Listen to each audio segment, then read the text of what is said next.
Welcome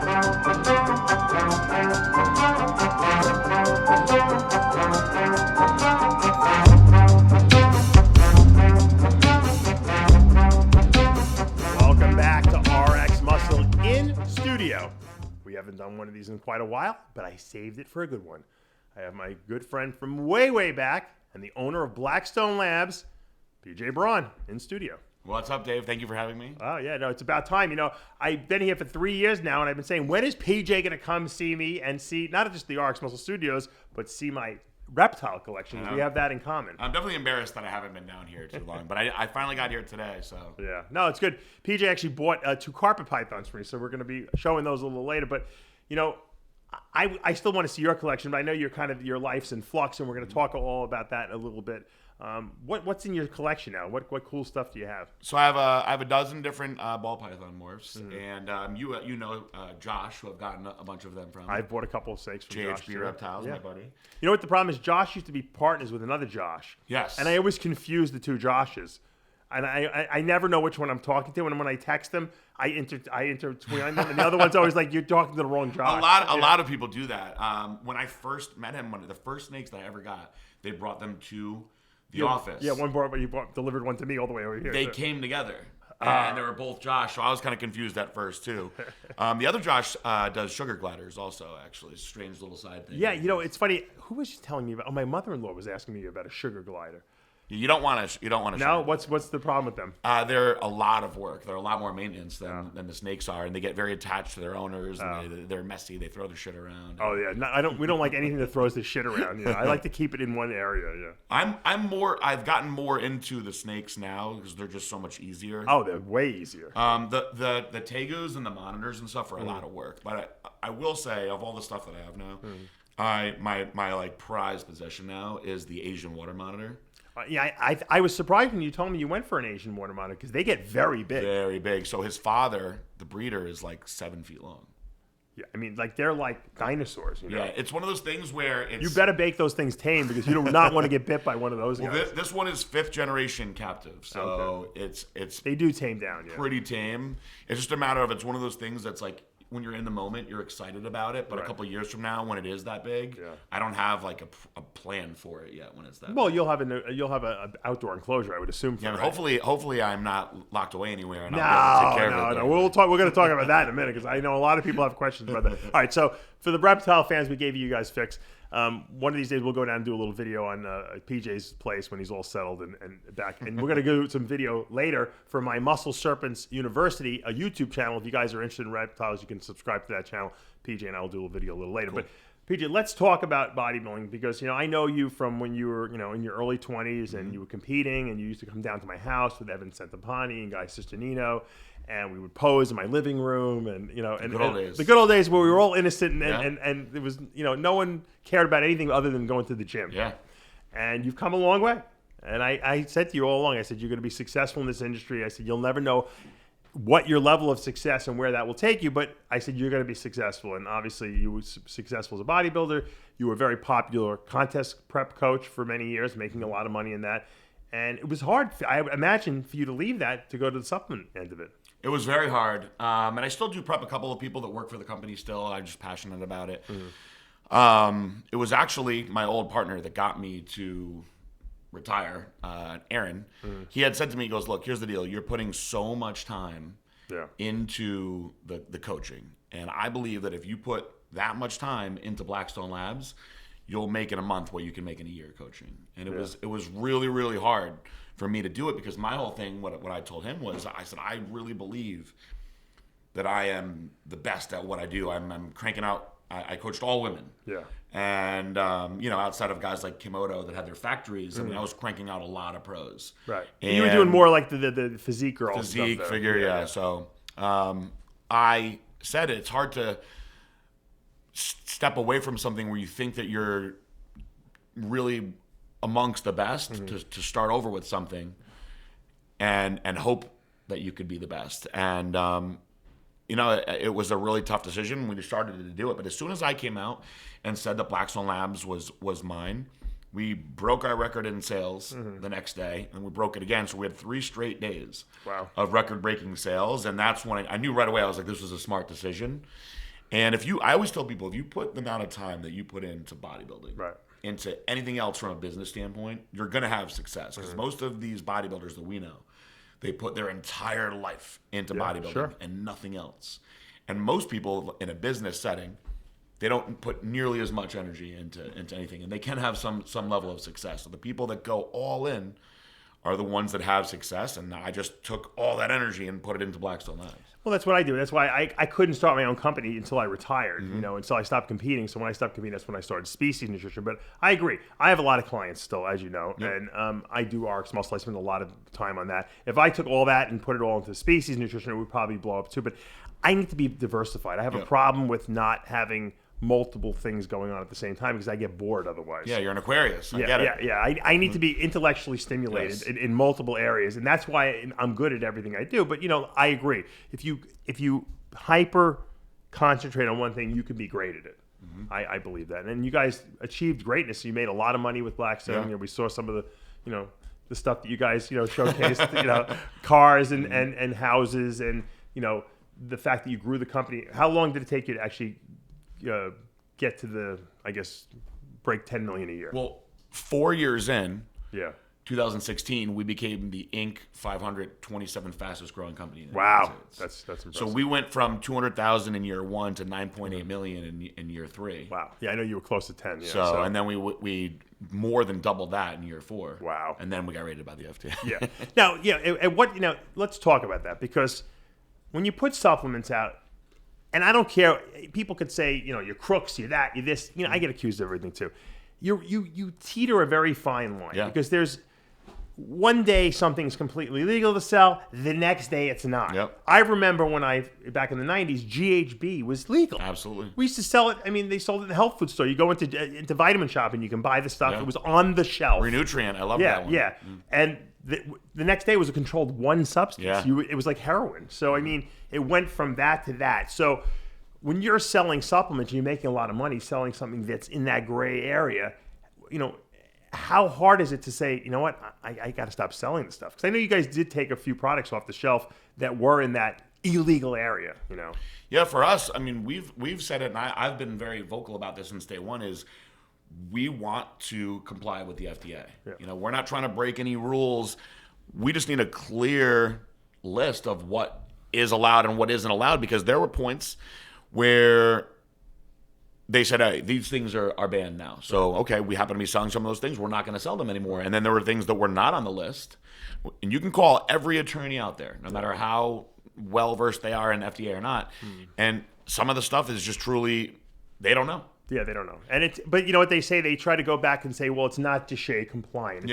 It's not a naturally occurring supplement. You shouldn't be selling it. But it's not technically on a list that says it's illegal to sell or it's a controlled substance. So there's a gray area, and some people play that gray area better. You guys were playing it very well. I didn't play that area. You know why? Because I am on like a Dave Palumbo list. Dave Palumbo does something. They want to make an example of me. I already went to jail, so I don't need. I couldn't play that gray area. You guys played the gray area very well for a while, and then all of a sudden the FDA decided we're gonna shut you guys down. And so I know you remember you were rated. How stressful was that at that point in your life when that happened? Well, when we got rated, we truly didn't even know what it was specifically for. We had all these ideas. Well, it must be because of DMAA, because of course my partner had everything that he had going on with DMAA. Interestingly enough, when the indictment came out, DMAA wasn't even listed in there. So what did they come to your place to read? As soon as I read the indictment, I was like, well, can we have the DMAA back then? Because that's not even in there. We were making a lot of money on that. It all came down to Super DMZ, which was our first big product. That was our home run product that put us on the map. Explain to people what that product was about. So the very original Super DMZ, and this is where some people could get confused, was an Iron Mag Labs product. And it was a Superdrol product, just like Gaspari had his. It was like a pro-hormone-ish, hormone-ish product. So Superdrol was eventually made a Class 2 substance. So they couldn't sell that anymore. Couldn't sell it anymore. And now they have Superdrol listed as a anabolic steroid now. Which it probably always was, but no one knew it at first. So we never sold Superdrol. So once that product was Rob DiMaggio, who owned Iron Man Leg, sold Superdrol. Once that was done, we found out through of all the people who actually that product can be, sold. And so that's what we did. And we reformulated it with methylstimulone and dimethazine. And that became Super DMZ 2.0. So we sold that product for a couple of years, and it brought a lot of attention. How much money do you think you made from that product? A lot. Yeah. Millions? Yeah, definitely. I mean, that was what got us out there. Right. And so now once that product gave us the attention that we needed, we started selling a bunch of other stuff as well. So in 2014, they put out the Designer Hormone Act. Right. And they pretty much wiped out all these hormones. And interestingly enough, dimethazine was not on the list. It's actually anyway. And what we wanted to do was, our whole mindset was, we want to be ahead of the curve so people think that we did this because these products are better. Not because, oh shit, we don't have anything else to do. This is our second best option. Gotcha. And that was our strategy at the time. And Jared Wheat was starting to do the liposomal technology with the DHEA-based pro-hormones, and we decided to really invest more into that. And Jared Wheat is the owner of High Tech, but he also owns, he's a partner in Blackstone Labs, and he makes all the products for you guys. Yeah, at the time, he was manufacturing about 50% of our products, so he wasn't a partner yet, but we were doing a lot of work with him. And then he bought ownership into Blackstone when Aaron left, right? Aaron sold Aaron Singerman sold his ownership in Blackstone, started Redcon, and you stayed with Jared over at Blackstone, which is where it is at now. Yeah. Then the indictment comes down. Okay, people accuse me of not covering it. I remember that. And the reason I didn't cover it was not because I am friends with you and Aaron independently, but there was nothing to tell. There was nothing to add. I didn't know anything other than what I read in the article. So what am I going to report? Now I'm interviewing you. You're talking about it. You're not going to give us anything that you can't talk about. But you're telling us the history of what went on. That was all I could ever do. You weren't in a position to do that then. So it wasn't that I ignored it. It was just that I didn't know any more than what was going on. You could have posted the indictment and read it like Johnny Bravo and these other guys that wanted their 15 minutes of fame. Exactly. So this goes down. I have to imagine, because I know I was indicted, it's one of the most stressful things you can go through. Super stressful. So I didn't know what was going to happen because you have all these ideas in your mind of how much of a criminal do they think that I am? Right? Yeah, because it was like how many charges were there? Like 13 or something? A lot. Yeah. So I'm imagining myself, and I was losing sleep and stressed out over this. Sure. So I'm imagining them like showing up at my house, coming in with guns, and like taking me out, my girlfriend crying, and like telling her, call my mom, call my attorney. Yeah. And what actually wound up happening, it was actually self-surrender. Yeah, it was actually really smooth. The attorneys basically were like, "Listen, you're going to meet us at this time." Right.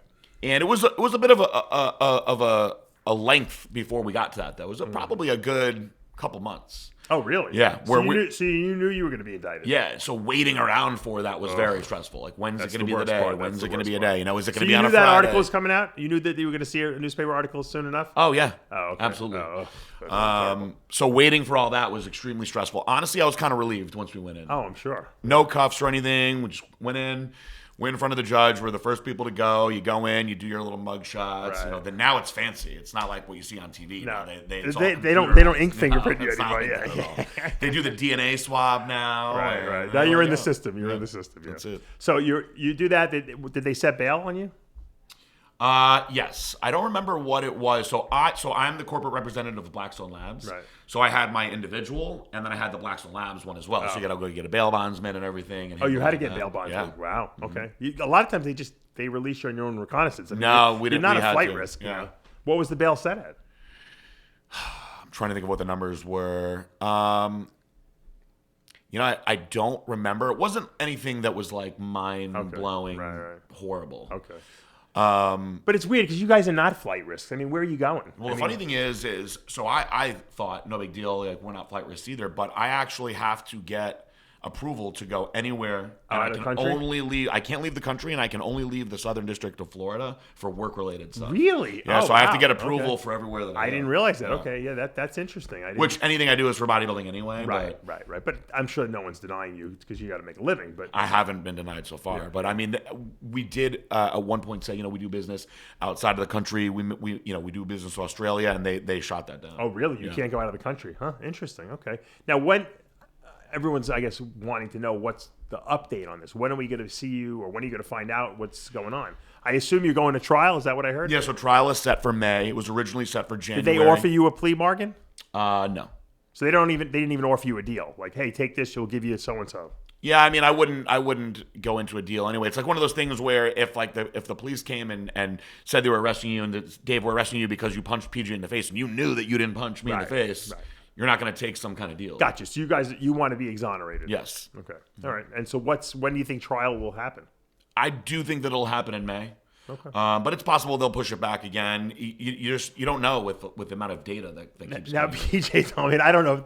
This almost sounds unbelievable. They said there's like 1 million pages of data. 1 million pages of data. So now, what does that include? Like all your emails and stuff like that? So they had to copy basically everyone in the company's computers. Oh my God. And so there's just email after email after There's email. got to be half of that stuff has got to be emails of you to girls, isn't it? I maybe more than that. Yeah. They must be laughing their asses off watching. I think that they said something like the percentage of relevant data is really low. I can imagine. Because, really, I mean, really you're a yapper. I mean, you're a gossiper. Aaron is probably just as bad as you with gossip. So I can't even imagine. They must be laughing their asses off reading most of the crap. I think I was told. I said to the committee that works on all the emails. I said, I'm really sorry that you guys got to go through all these emails. And one of the attorney's face lit up and said, actually, I just got to the part about you and Aaron fighting, and it's actually, you guys said a lot of stuff to each other via emails, and I was like, oh, I forgot about all that. Think about it. If PJ gets charged $1 a page from these lawyers for going through, that's like $1 million just to go through all the data. It's crazy. So, but your lawyers have to go through this, obviously, because this is the discovery. This is what they're using as the evidence in the trial. And assuming, let's say you get off, you beat the charges, does everything get dropped? I mean, how does that work? I mean, we believe that we're going to win. From what I understand, I understand you have a very good case. Well, we have never sold anything that's banned. That's the big thing. Right. So how can you charge somebody that's never sold anything that's banned? And a lot of the charges, like the money laundering and stuff like that, it's all predicated on Absolutely. whether you did something illegal. Yeah. If you didn't do anything illegal, then theoretically, they all go. So, all right, well, I wish you the best of luck with that. You. Obviously, I've gone through this situation, not as bad as you, but it's not a very fun thing. What's going on with Blackstone? Where are you guys focused? You said you guys kind of took a different approach, and now you're running the company kind of exclusively. What's the approach of Blackstone Labs in this day and age?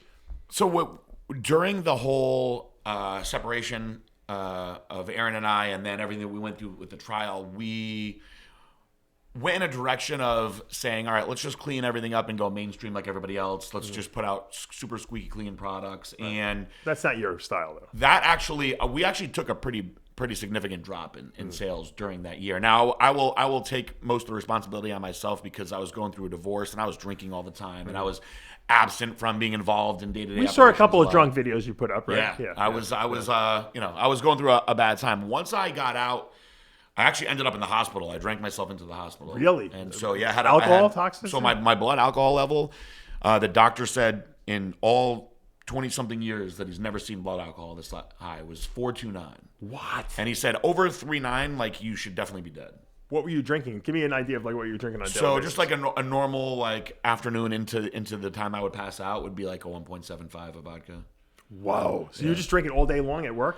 Not all day long, but I started drinking earlier. Like once I got to the point where I wasn't consistently going to the office anymore, it would be like midday I'd start drinking, and then by the time the evening was over, I got to the point where I would drink a liter of vodka in like the first hour. Oh my God, really?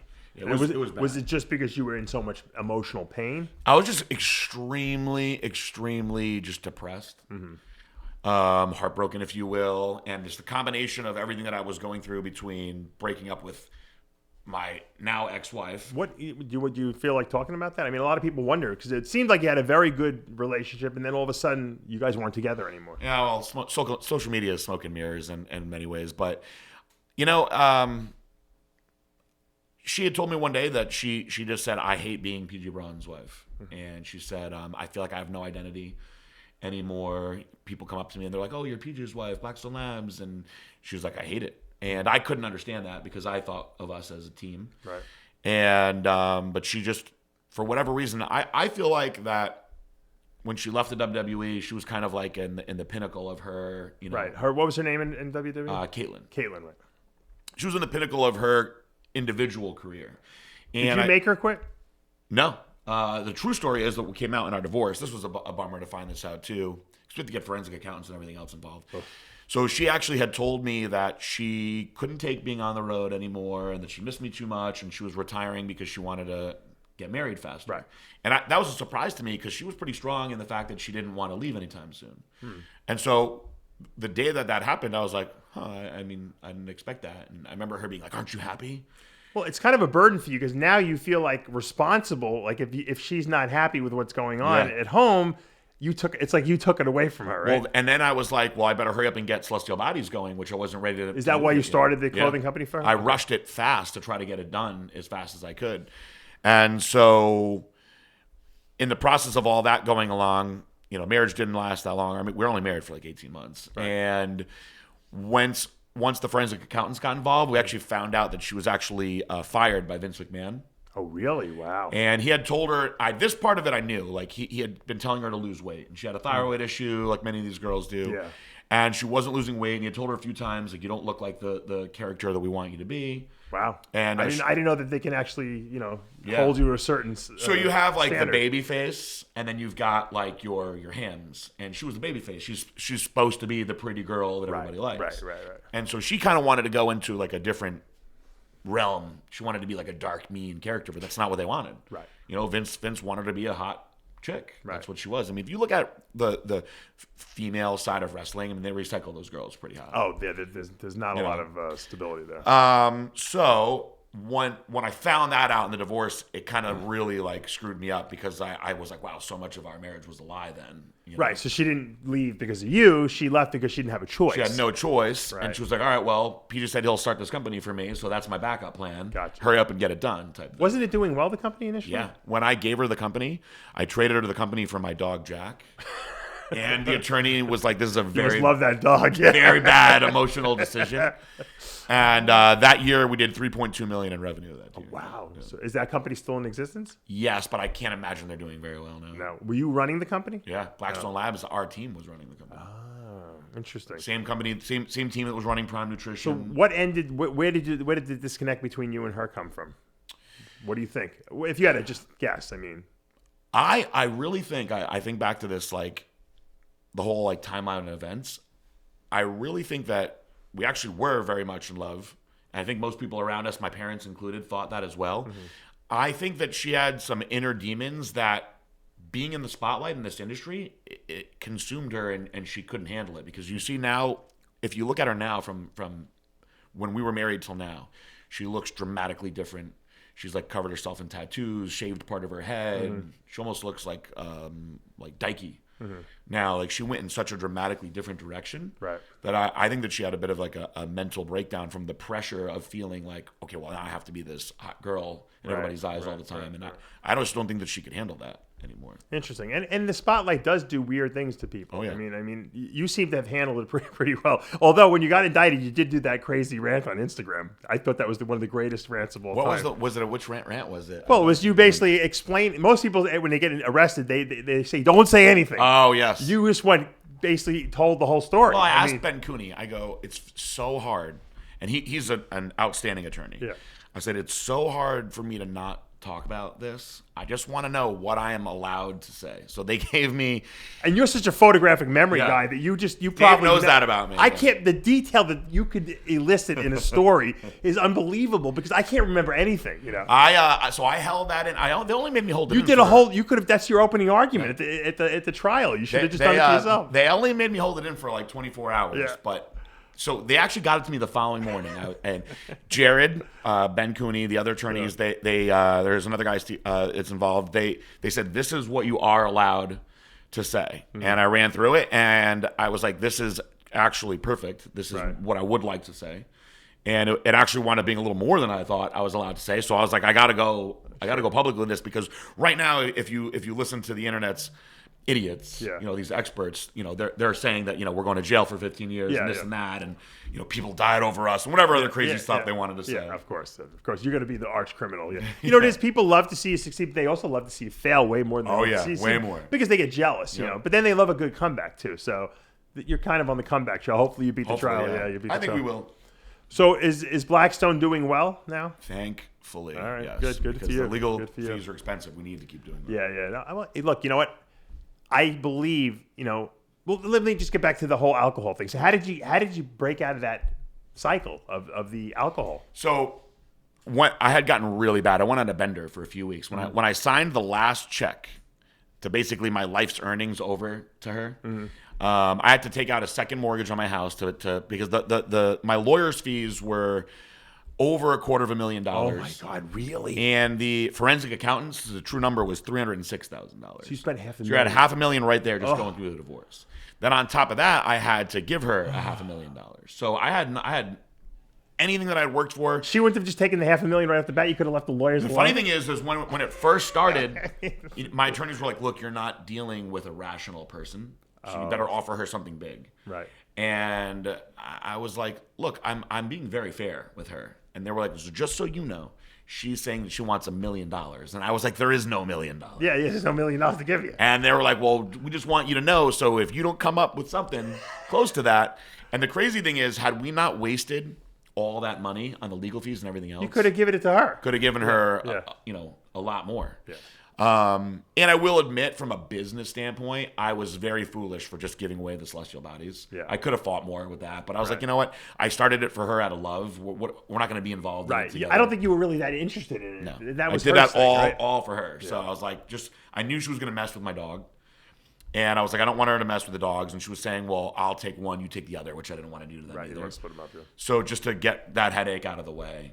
So you hit rock bottom. You said, "I'm done. I'm not drinking anymore." Have you? Well, I was in the hospital for 6 days. Right. Have you had a drink since then? No. And it's crazy how bad alcohol truly is, because since then I've done a number of tests on myself out of curiosity, with things like halo testing, all sorts of things that people consider to be very liver toxic.